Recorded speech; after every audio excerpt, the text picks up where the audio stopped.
Have you ever really looked at the money in your wallet or the number in your bank account and wondered what it actually is? We treat it like a constant, but what if the whole system is actually designed to do the exact opposite? Okay, let's get into it. Now, I know what you might be thinking. That sounds a little nuts, right? But it's a question that some of the sharpest minds in finance and tech are seriously asking. The source material for this explainer claims the answer is a big fat yes, that governments aren't trying to protect your money's value, they're actually watering it down on purpose. So, don't just take my word for it. Let's see what some of the biggest names out there have to say about the currency system that, we all have to use every single day. Right off the bat, we have Warren Buffett. This isn't some fringe opinion. This is from one of the most successful investors of all time. He's saying, look, it's basically a law of nature. Governments will always have the urge to weaken their currency. It's not a bug in the system. It's a feature. And it's not just the old guard. You've got tech titans like Elon Musk who see the same thing. After he dropped $44 billion on Twitter, he basically just shrugged and said that amount of money is on a one-way trip down anyway. The source argues this is a huge sign that people are finally waking up to what it calls the fiat game. So, what are they even talking about? Well, it's this thing called currency debasement. And here's a great analogy. Think back to ancient times. A king would take a gold coin, shave a tiny bit off the edge, and melt those shavings down to make new coins. The original coin still says it's worth the same, but it has less gold. It's been debased. Today, the source says, it's the exact same trick, just way more high-tech. Instead of clipping coins, they just print more money. So what's driving this? The source describes it as an unstoppable train, just barreling down the tracks, fueled by government spending. And it points to a recent bill as a perfect example of just shoveling more coal into the engine. Just take a look at the breakdown of this spending package from our source. I mean, the numbers are wild. A $5 trillion increase to the debt ceiling. At the very same time, it's cutting taxes by almost $4 trillion and jacking up spending. So what's the end result? Another $3.3 trillion piled onto the national debt. The plan isn't to slow down. It's to hit the accelerator. And this is the mountain of debt all that borrowing gets added to. The source puts the U.S. national debt right now at $37 trillion. Honestly, it's a number so huge it almost doesn't feel real. It kind of breaks your brain to think about. But it's the reality we're dealing with. So this brings us to the really crucial point. How in the world do you pay that back? The source material we're analyzing argues that it's not just hard, it's literally impossible, mathematically speaking, without just devaluing the money itself. And the logic is actually pretty simple when you break it down.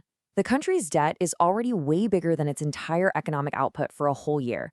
To put that in perspective, it's like your personal credit card debt being more than your entire annual salary. Yikes. So even if the economy has a great year and grows 3%, it can't possibly keep up with debt that's growing at 8 or 10%. And here's the real trap. The normal solutions, like cutting spending or raising taxes, well, that would slow down the economy, making the debt to GDP ratio even worse. It's a real catch-22. And that leads us to the source's big, stark conclusion.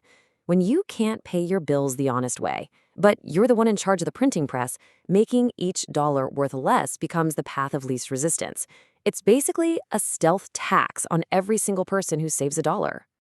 Okay, so if the current system is presented as this inescapable trap, the source then pivots to what it sees as a potential escape hatch, a completely different kind of alternative. The author uses this really powerful metaphor. They say, if this constantly inflating fiat currency system is like a vampire, slowly and silently draining the lifeblood, the value, from your savings, then you need something powerful to stop it. And the source argues that Bitcoin is that silver bullet. And this really lays out the night and day difference. On one hand, you have fiat currency, unlimited supply, controlled by a central authority, and, as we've discussed, basically designed to lose value. It's an IOU system. On the other side, the source presents Bitcoin, a totally fixed supply, only 21 million, ever. It's run by a decentralized network, not a government, and it's treated as a hard asset, kind of like digital property, not a debt slip. And we're not just talking about a new way to buy a coffee. The source quotes legendary investor Bill Miller, who sees Bitcoin's potential as something way, way bigger.